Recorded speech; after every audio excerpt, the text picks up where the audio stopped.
Le stress, un sujet qui laisse personne indifférent. Au quotidien, il se manifeste dans notre vie. Il fait d'ailleurs partie de la liste des ingrédients influençant le vieillissement secondaire. L'objectif de cette vidéo est de vous permettre de mieux comprendre le fonctionnement du stress, mais également de connaître les différentes stratégies qui permettent de mieux le gérer. Mais avant, voyons quelques statistiques à propos du stress chez les Canadiens, selon une étude menée par Statistique Canada. À votre avis, quel groupe d'âge ici perçoit leur journée comme étant stressante ou extrêmement stressante? Alors, vous serez peut-être surpris d'apprendre que ce sont les personnes entre 45 et 54 ans qui disent ressentir au quotidien assez ou beaucoup de stress. Maintenant, entre les hommes et les femmes, lesquels disent ressentir le plus de stress? Eh bien, il semble que dans la plupart des groupes d'âge, les femmes ressentent toujours un peu plus de stress que les hommes, sauf les 65 ans ou plus, où il n'y a pas une très grande différence, 10,8 par rapport à 10,1, donc on peut dire que c'est semblable, où les hommes sont légèrement supérieurs aux femmes. Et pour une troisième fois, la même question, mais cette fois, on a comparé entre les différentes provinces canadiennes. À votre avis, dans quelle province on ressent davantage le stress? Eh bien oui, il semble que ce soit les Québécois qui se démarquent, qui disent vivre assez ou extrêmement du stress. En bref, il semble que ce soit les Québécoises d'âge mûr qui se sentent plus stressées. Voyons maintenant l'origine du terme stress. Anne Cellier a été le premier à mettre le doigt sur le terme stress. En fait, il s'agit du fondateur et du directeur de l'Institut de médecine, de chirurgie et d'expérimentation de l'Université de Montréal. Anne Cellier s'est fait connaître mondialement avec ses travaux portant sur le stress. Il est tout de même important de préciser que ce n'est pas lui qui a inventé le mot. Le mot existait déjà, il l'a emprunté à la science mécanique. Par exemple, les tests de résistance qu'on fait subir à différents matériaux. Prendre une barre de métal et tenter de la tordre. On appelle ça faire subir du stress au matériel. La corrosion, c'est le même principe. Les intempéries sur les matériaux, c'est du stress qu'on fait subir. L'usure par frottement est également un exemple de stress. Bon, la liste d'exemples peut être encore longue, mais ce qui est intéressant, c'est que Anne Cellier a transposé ces différents stress mécaniques-là à l'être humain. En fait, ce qu'il disait, c'est que l'environnement fait subir le même genre de stress à l'organisme humain. Par exemple, chaque personne a sa faiblesse au niveau de l'organisme. Lorsque le stress se manifeste et dure trop longtemps, on peut sentir physiologiquement les manifestations du stress. Par exemple, des personnes qui vont se faire de la bile systématiquement, qui est présente dans le système digestif, peuvent finir par développer des brûlements d'estomac. Parce que la bile est un enzyme très puissant, par corrosion, peut finir par affecter, irriter les parois de l'estomac. Donc, la liste des symptômes physiologiques reliés au stress peut être très longue. Problèmes de la peau, comme par exemple de l'eczéma, problèmes digestifs, douleurs au dos, avoir l'impression qu'on a la tête prise dans un étau. On considère souvent le stress comme une bébite, comme un monstre qu'on veut essayer de se débarrasser à tout prix. Mais en réalité, à partir du moment où on comprend son fonctionnement, on peut plus facilement l'apprivoiser, puis il n'y a plus de secret pour nous autres.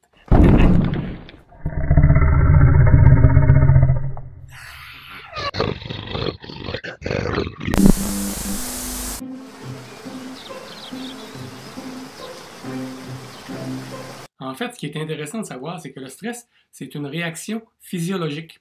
Une réaction physiologique qu'on a héritée de nos ancêtres. Lorsque nous étions hommes de Néandertal,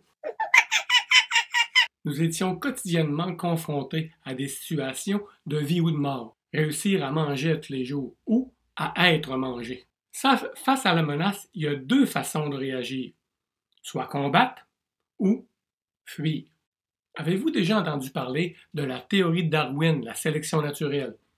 Il semble qu'il y a dans notre système nerveux un héritage de nos ancêtres. Voyons maintenant plus en détail la manifestation de ces caractéristiques physiologiques qui nous permettent de combattre ou de fuir. Premièrement, la dilatation de la pupille pour permettre de capter davantage de lumière lorsqu'on se retrouve dans l'obscurité, ou inversement la contraction pour ne pas être ébloui par une lumière trop forte. Ainsi, il est beaucoup plus facile dans un contexte de chasse de percevoir notre proie ou si nous sommes nous-mêmes la proie, d'être capable d'éviter les obstacles ou les pièges dans la pénombre. L'inhibition des glandes salivaires, j'ai aucune idée quelle est l'utilité, mais chose certaine, elle se manifeste lors d'un moment de stress. C'est pour cette raison que lors d'une conférence, les orateurs ont toujours à leur disposition une bouteille d'eau.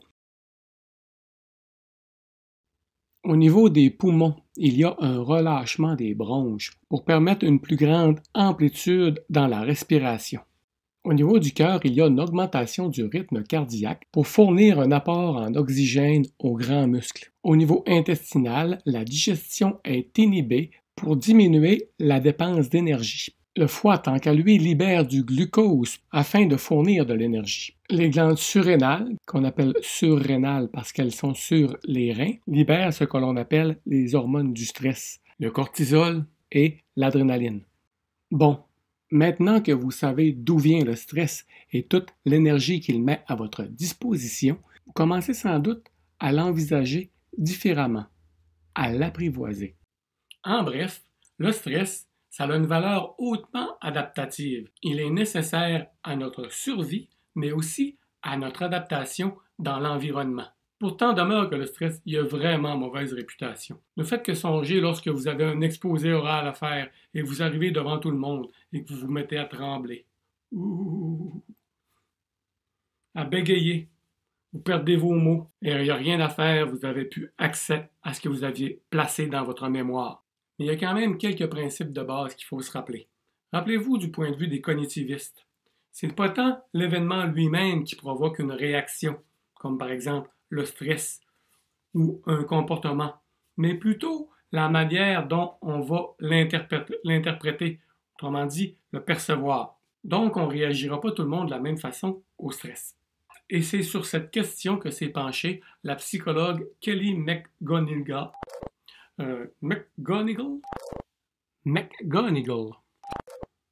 qui a réalisé une étude portant sur 30 000 Américains pendant 8 ans. Ils ont commencé par demander aux gens quelle quantité de stress avez-vous supporté l'année dernière. Ils ont également demandé croyez-vous que le stress soit dangereux pour votre santé. Plus tard, ils ont utilisé le registre des décès pour vérifier parmi les sujets qui étaient décédés. Résultat, les personnes qui avaient indiqué avoir vécu beaucoup de stress dans l'année précédente avaient 43% de risque supplémentaire de mourir. Mais ce n'était vrai uniquement que pour les personnes qui croyaient que le stress était mauvais pour leur santé. Les personnes qui avaient vécu beaucoup de stress mais ne percevaient pas le stress comme nocif n'étaient pas plus susceptibles de mourir. En fait, ils avaient le risque le plus faible de mourir. Et ce, comparativement à tous les participants de l'étude, incluant même ceux qui avaient relativement peu de stress. Les chercheurs ont estimé que sur les 8 années pendant lesquelles ils ont suivi les décès, 182 000 Américains seraient morts prématurément, non pas du stress, mais de la croyance que le stress est mauvais pour eux.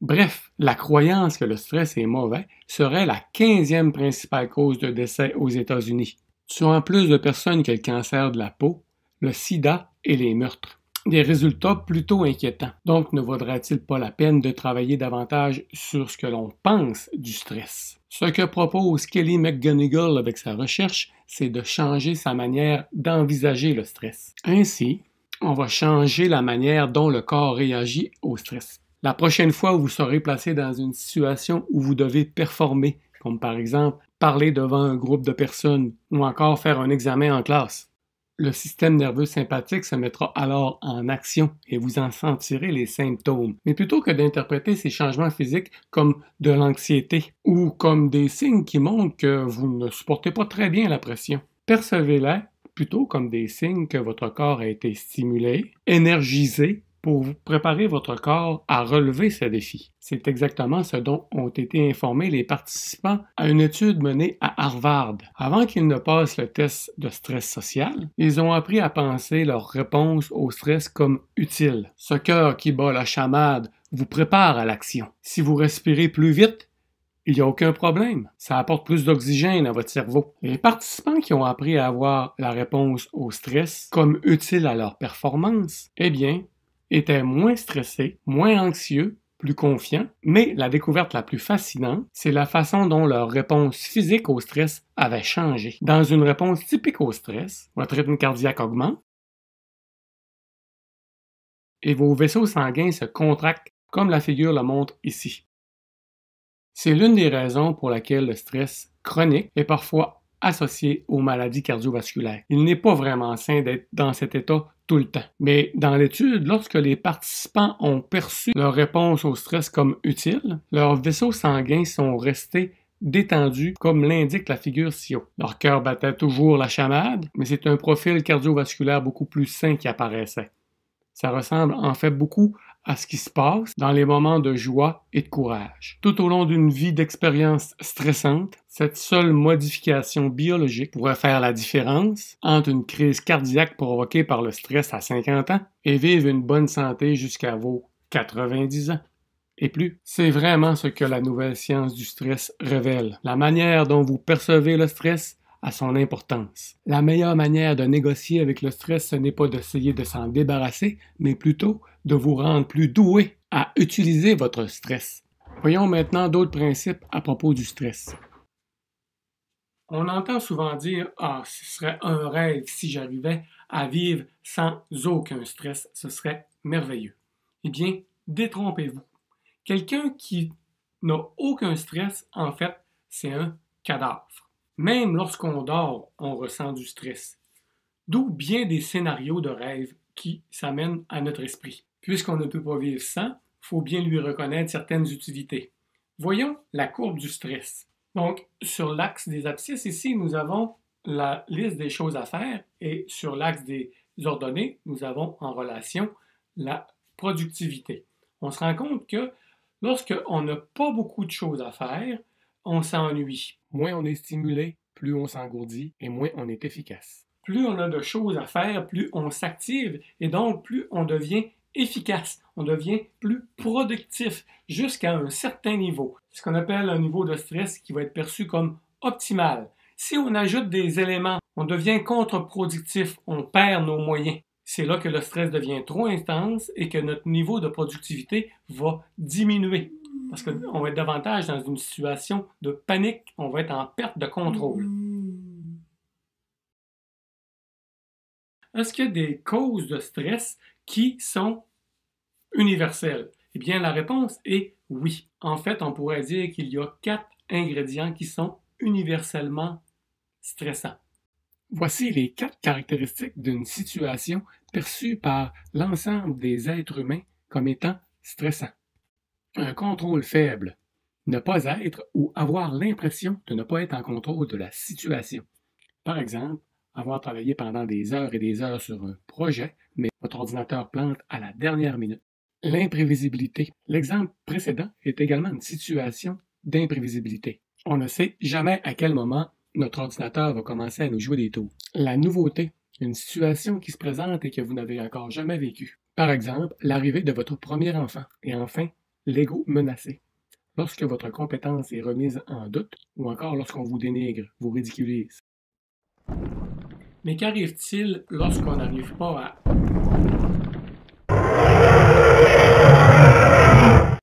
apprivoiser le stress? Autrement dit, comment le stress peut-il devenir chronique? Eh bien, c'est Hans Selye en 1930 qui propose un modèle intéressant. Pendant qu'il menait des recherches sur les hormones avec des rats de laboratoire, Selye a remarqué un phénomène intriguant. Lorsqu'il était soumis à des agressions prolongées ou répétées, quelle qu'en soit la nature, par exemple des charges électriques, un bruit intense, le froid, une restriction alimentaire, la surpopulation, etc., ces rats réagissaient tous sensiblement de la même manière.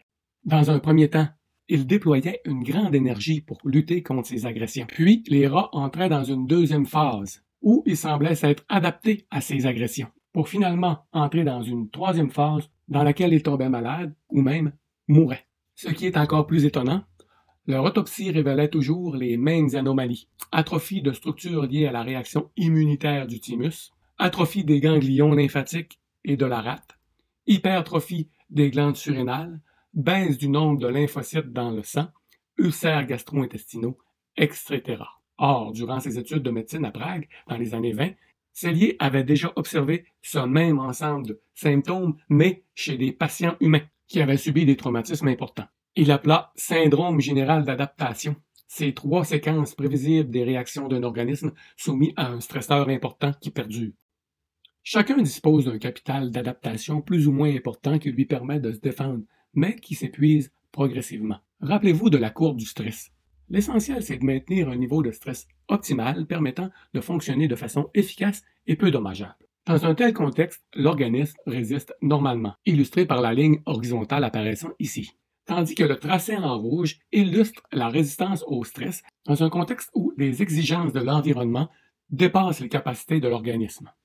Autrement dit, lorsque le stress devient trop intense. Pendant la phase d'alarme, qui correspond à la réaction du système nerveux sympathique face à une situation d'urgence, ce qu'on a vu un peu plus tôt dans la présente capsule, l'organisme mobilise ses ressources pour fuir ou combattre. C'est ce qu'on appelle la phase d'alarme, ou encore ce que l'une de mes collègues s'amuse à rebaptiser le stade Gaviscon. Dans ce premier stade, on remarque que l'organisme mobilise toutes ses énergies pour se défendre contre les agents stressants, mais sa résistance est en deçà de la résistance normale habituelle. D'où la possibilité de ressentir certains symptômes physiologiques, comme par exemple des brûlements d'estomac, et c'est sans doute pour cette raison qu'elle l'a appelé le stade Gaviscon. Si la situation perdure, l'organisme entre dans un deuxième stade, le stade de résistance, que j'ai rebaptisé le stade Glabro. Les exigences demeurent fortes et l'organisme mobilise toutes ses énergies pour arriver à s'adapter à son environnement et contrer les agents stressants. Dans ce stade, on a l'impression qu'on a réussi à s'adapter, que notre organisme a augmenté sa résistance au stress, que nous sommes en mesure de fournir notre 120% et que l'organisme va tenir bon. Et lorsqu'on arrive le soir à la maison, on s'ouvre une petite broue en se disant qu'on l'a bien mérité et qu'en plus, ça va permettre de nous détendre. Mais en réalité, nous nous usons prématurément et le corps finit par s'épuiser. Ce qui nous conduit vers la phase d'épuisement, les ressources deviennent très faibles et la résistance peut s'effondrer. Votre organisme vous enverra une multitude de signaux sous forme de symptômes. Par exemple, vous attrapez tout ce qu'il y a de virus ou de bactéries et les faiblesses de votre organisme commenceront à se manifester. Chez des personnes, ce seront des maux de dos. Chez d'autres, des problèmes de peau comme l'eczéma. Chez certains, ce seront des problèmes digestifs, des migraines. Ma collègue a rebaptisé cette phase le stade vert d'eau parce que c'est souvent dans cette période qu'on va rencontrer le médecin qui nous prescrit des médicaments pour soigner ces différents symptômes. Si la situation perdure ou que la personne ne trouve pas de stratégie pour s'adapter, les symptômes vont persister, la liste même va s'allonger, des maladies chroniques peuvent apparaître et ultimement la mort. Pour éviter que le stress ne devienne chronique, il y a différents types de stratégies à employer, à ajouter dans votre bagage comportemental. Ces stratégies sont de 2 ordres. Premièrement, les stratégies qui sont axées sur les stresseurs et deuxièmement, les stratégies qui sont axées sur le mode de vie. Plusieurs stratégies adaptatives permettent de mieux gérer le stress. Commençons par voir les stratégies axées sur les stresseurs. Les stratégies centrées sur le problème visent à réduire, à modifier ou à éliminer le stresseur, autrement dit, à résoudre entièrement ou partiellement le problème. Si vous obtenez une mauvaise note dans un cours et que vous y voyez une menace pour votre réussite, vous pouvez y réagir de différentes façons, en étudiant plus, en discutant du problème avec le prof, en formant un groupe d'études avec vos collègues, en cherchant un tuteur ou tout simplement en abandonnant le cours. Il existe plus d'une solution pour régler un problème. Malheureusement, on a souvent tendance à bloquer le processus de résolution de problème en se disant « Bon, j'avais pas le choix », ce qu'on entend tellement souvent. Une stratégie axée sur le problème, elle est utile seulement lorsque c'est possible de régler le problème. Bien souvent, on jongle avec un problème pendant des jours et des mois alors qu'il n'y a pas de solution. Les stratégies centrées sur les émotions. Celles-ci sont des réactions indirectes qui visent à réduire l'impact émotionnel d'un stresseur en modifiant l'interprétation et l'évaluation de la situation. Une stratégie centrée sur l'émotion pourrait être de s'efforcer intentionnellement d'ignorer une source de stress. Ainsi, lors d'une étude menée par Ginsberg et ses collaborateurs en 2002 auprès de 116 victimes de crise cardiaque, toutes ont déclaré avoir peur de subir une autre crise, mais celles qui essayaient d'ignorer cette peur étaient moins enclines à présenter des symptômes d'anxiété comme des cauchemars ou encore des flashbacks. Notez bien que ces personnes ne niaient pas le risque, elles s'efforçaient simplement de ne pas y penser. La combinaison d'une stratégie centrée sur le problème et d'une stratégie centrée sur l'émotion est probablement la stratégie la plus efficace. Par exemple, un cardiaque peut s'efforcer de ne pas penser au risque de refaire une crise cardiaque pour réduire son anxiété, ce qui est une stratégie centrée sur l'émotion, tout en respectant consciencieusement les recommandations des médecins sur les changements de style de vie qui s'imposent, ce qui est une stratégie centrée sur le problème. La modification de sa perception des stresseurs. Modifier son interprétation ou son évaluation d'une situation stressante, c'est aussi une stratégie pour modifier ses émotions. Par exemple, vous avez passé une entrevue d'emploi et votre candidature n'a pas été retenue. Ainsi, votre réaction spontanée pourrait être vous dire que vous êtes un moins que rien et que vous n'arriverez jamais à vous trouver d'emploi, ce qui pourrait provoquer chez vous de la honte, de la culpabilité, en l'occurrence une baisse d'estime et une augmentation du stress. Pour calmer le jeu, vous pourriez vous dire que l'employeur cherchait des caractéristiques bien précises et que c'est un autre candidat qui les possédait. Également, vous pourriez vous dire que cette entrevue fut pour vous une expérience très constructive, vous rendant plus habile pour la prochaine entrevue. Une autre manière serait de travailler à améliorer sa capacité à prévenir les stresseurs, ce qu'on appelle des stratégies proactives, qui consistent à prendre à l'avance des mesures pour éviter des situations stressantes ou en atténuer l'impact. Les mots-clés ici sont planification et action. Faire la liste de tout ce qu'on a à faire, puis établir des priorités en fonction de ce qui nous tient vraiment à cœur et de nos buts dans la vie peut nous éviter de courir et de stresser pour des choses qui ne sont pas si importantes finalement. Pour ce qui est vraiment important, planifier et passer immédiatement à l'action évite également beaucoup de pertes de temps. Passer à l'action. Attendre à la dernière minute pour faire ce qu'on a à faire, c'est probablement le réflexe que tout le monde a. Mais c'est également une très grande erreur parce que ça nous rend plus vulnérables aux imprévus qui nous placent alors dans des situations d'urgence. Partir un peu plus tôt le matin pour éviter de se retrouver dans le trafic, commander ses livres d'avance pour un cours, faire ses travaux d'avance sont des stratégies proactives. Planifier ce qui peut l'être et agir en conséquence permet de réduire le stress lié à l'incertitude. Voyons maintenant des stratégies axées sur le mode de vie. L'hygiène de vie. Dans les périodes où l'agenda est surchargé, on essaie de gagner du temps en se couchant plus tard, en composant le manque de sommeil par des boissons énergisantes ou autres stimulants, en mangeant sur le pouce, bref, en imposant à notre organisme un stress supplémentaire dont il n'avait vraiment pas besoin. Bien se nourrir, bien dormir sont encore plus importants que d'habitude en période de stress. N'empiétez pas sur vos nuits, car le sommeil a des fonctions réparatrices cruciales, comme on l'a vu dans une capsule précédente. Souvenez-vous que les drogues, les psychotropes, ne font que masquer les symptômes. L'exercice physique permet d'utiliser l'énergie produite par l'activation du système nerveux sympathique, qui nous prépare à la fuite ou au combat. Ainsi, l'activité physique permet d'éliminer le gras et le sucre qui avaient été libérés dans notre organisme au moment du stress. L'activité physique permet aussi de désactiver le système nerveux sympathique. Plus l'activité physique est vigoureuse, plus l'anxiété s'atténue. L'utilisation d'un réseau de soutien social. Avoir des amis, ça ne règle pas les problèmes, mais ça permet au moins d'en parler. Se confier, parler de ses émotions à un ami significatif, est une stratégie centrée sur les émotions qui peut s'avérer très efficace. À l'aide d'imagerie cérébrale fonctionnelle, Matthew Limberman et ses collègues de l'Université de Californie ont montré que le stress engendré par une émotion diminue lorsque cette émotion est reconnue et nommée. La verbalisation est rendue possible par le cortex préfrontal, qui a aussi pour rôle de modérer l'activation de l'amygdale, le système d'alarme de notre cerveau. Ainsi, parler fait diminuer l'intensité de l'émotion ressentie, nous permettant d'organiser nos pensées et d'y voir plus clair. Toujours sur un plan social, prendre soin des autres. Ça implique une hormone, l'ocytocine, communément appelée l'hormone du câlin. Il semble que cette hormone vous prédispose à vous tourner vers les autres, soit pour chercher de l'aide ou encore en donner. Elle agit directement sur le cœur. Rappelez-vous que le stress a comme effet de contracter les artères du cœur. Or, l'hormone du câlin agit sur le cœur en dilatant les artères. De plus, elle est un anti-inflammatoire et aide le cœur à se régénérer. Pour terminer, est-ce que nous sommes tous équipés de la même façon pour faire face au stress?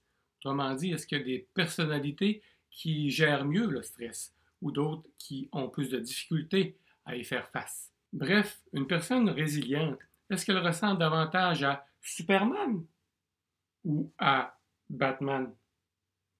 Au début des années 70, Norman Gamzai voulut bâtir les fondements théoriques et approfondir la recherche sur ceux qu'il appelait les résistants au stress.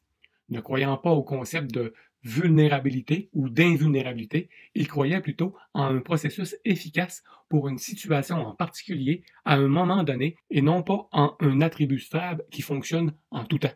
En 1985, Gamzai et sa collègue Anne S. Maston affirmèrent 3 conclusions suite à leurs études sur le sujet. Premièrement, la résistance au stress est relative. Autrement dit, face au stress, nous ne sommes pas tous égaux. Deuxièmement, la résistance au stress est due à la fois à la génétique et à l'environnement. Par exemple, sur le plan génétique, des personnes arrivent au monde avec un tempérament facile, tandis que d'autres auront un tempérament plutôt difficile.